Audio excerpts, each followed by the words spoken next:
Hello dear student, स्वागत करते हैं आप सभी का जे एडवांस क्यू सीरीज में। गाइस उम्मीद करते हैं आप सभी बढ़िया होंगे। तो यहाँ पे बढ़िया सा क्वेश्चन गाइस ले रखा है। क्वेश्चन को पहले करते हैं carefully read, after that will solve it. Channel में नए हो तो अभी अभी कर लीजिए सब्सक्राइब, ताकि सारे वीडियो आप तक पहुंच सके और आपकी प्रिपरेशन में एकदम जोरदार तरीके से जो इंप्रूवमेंट ला सके भाई हमारे वीडियो। ठीक है, तो चलिए पहले क्वेश्चन को केयरफुली रीड करते हैं, उसके बाद इसको एकदम डिटेल एनालिसिस के साथ इसको समझते हैं भाई। ठीक है, question is source of constant voltage V is connected to a resistance R and two ideal inductors L1 and L2 दे रखा है। ठीक है, आइडियल इंडक्टर का मतलब है इनका इंटरनल रेजिस्टेंस आपको इग्नोर करना बेटा। ठीक है, अ स्विच एस सोन आपको बताया है, there is no mutual inductance between the two inductors. ठीक है, मतलब म्यूचुअल इंडक्टेंस को आपको इग्नोर करना है। The switch S is initially open at t equal to 0, the switch is closed and current begins to flow.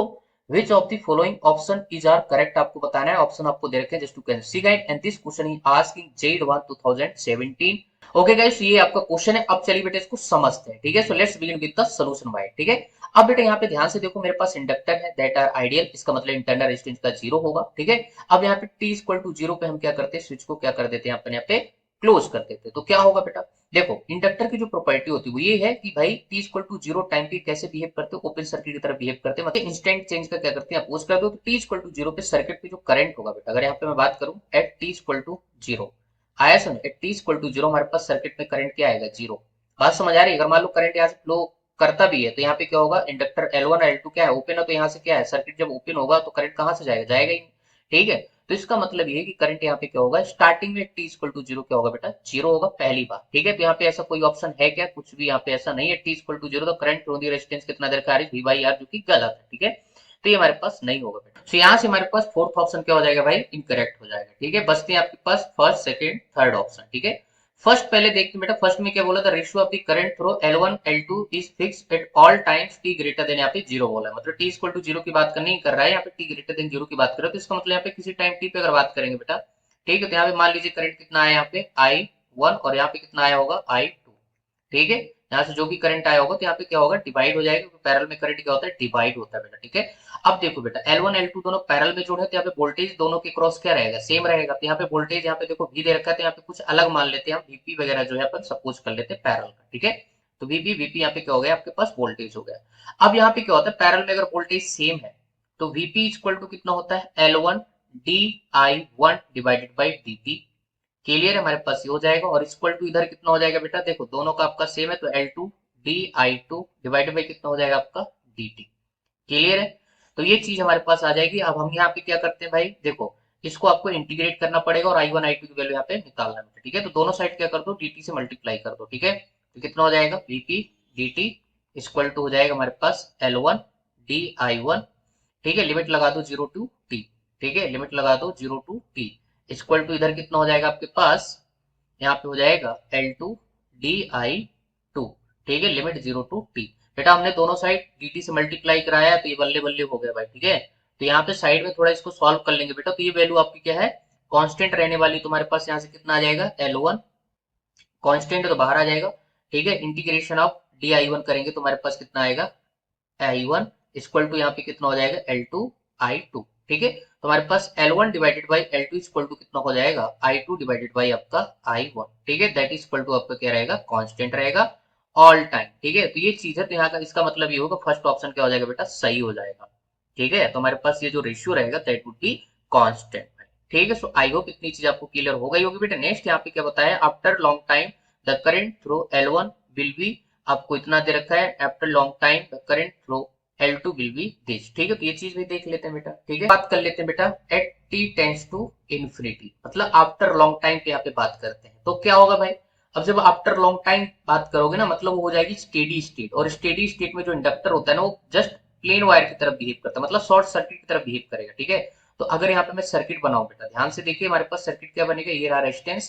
ठीक है, ये रहा आपके पास इंडक्टर यहाँ पे, है ना, और इंडक्टर यहाँ पे रहा नहीं, जस्ट क्या बन जाएंगे आपके पास, प्लेन आपके पास क्या बन जाएंगे, वायर बन जाएंगे, क्योंकि इनका इंटरनल रेजिस्टेंस क्या है, जीरो है। ठीक है, तो यहाँ पे हमारे पास ये L1 और ये L2, ठीक है, जस्ट प्लेन वायर बन जाएंगे, ये रेजिस्टेंस और यहाँ पे वोल्टेज सप्लाई आपका V।